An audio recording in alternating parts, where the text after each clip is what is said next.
आज्ञा परिचय आज्ञा नमस्कार मु साहित्य संस्कृति समारोह भुवनेश्वर प्रतिष्ठाता संपादक आज आमर तृतीय श्रीक्षेत्र जातीय साहित्य महोत्सव श्रीक्षेत्र पुरी ठारे 2 दिन धरिकी 10 और 11 तारीख 2 दिन धरी कराऊँगी।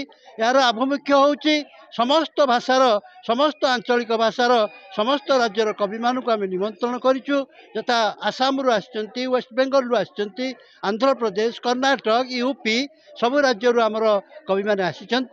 आज आमर सदस्य मान द्वारा कविता पाठोत्सव करा 100तम कवितांजलि कार्यक्रम परवर्ती आसंता काली आमर रही जातीय बहुभाषी कवि सम्मेलनी से समस्त भाषार भारतर जिते भाषा अच्छी जिते आंचलिक भाषा अच्छी बेंगली अच्छा, आसामी अच्छा, मैथिली अच्छा, हिंदी अच्छा, इंग्राजी अच्छा सबु भाषार कवि मैंने से अंशग्रहण करेंगे। यह एक सर्वभारतीय मंच ये सर्वभारतीय कवि सम्मेलनी आम आशा करुँ प्रभु जगन्नाथ कृपार यह जमी आपण मान सहयोग यह केमती सफल हो। आज कार्यक्रम में 4 गोटी पुस्तक आम उन्मोचन कलु से अच्छे डॉक्टर प्रसन्न पाठशाणी जी ओडिशार जन विख्यात कवि और राजनीतिज्ञ ताकर गोटे बही अच्छी डॉक्टर फनी महांती गोटे बही पारमिता षडंगी अनुवाद कर कविता अच्छी बटकृष्ण पंडाकर नैवेद्य पुस्तक अच्छी निर्माल्य पुस्तक भी रही आमर आज स्मरणिका जहाँ आमर प्रत्येक कवि लेखा से स्थानित होती ये करागला उन्मोचन करागला आउ कार रहा आज 4टी पुस्तक आमर संघमित्रा रायगुरु पारमिता षडंगी बटकृष्ण षडंगी और एस गीतांजलि तेलुगुर जड़े कवि आज बहीटी उन्मोचन है आंध्र प्रदेश से आज यही कार्यक्रम आमर संध्या 8टा पर्यंत चलो राति 8टा पर्यंत परवर्ती पुणी आसंता कालीर कार्यक्रम से लंबा दिन सारा ये कार्यक्रम चलो साहित्यिक मानक महामिलनी मंचरे ये आमर समस्त कवि प्रतिभा को ये एकाठी देखार सुजोग आम पाइबा। धन्यवाद।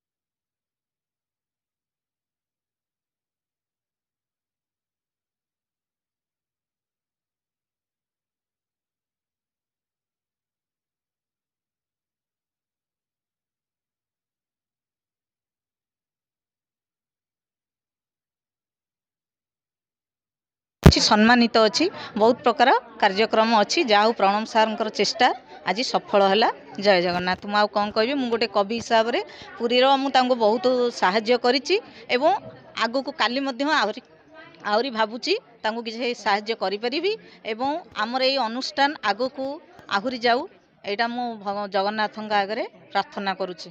जय जगन्नाथ।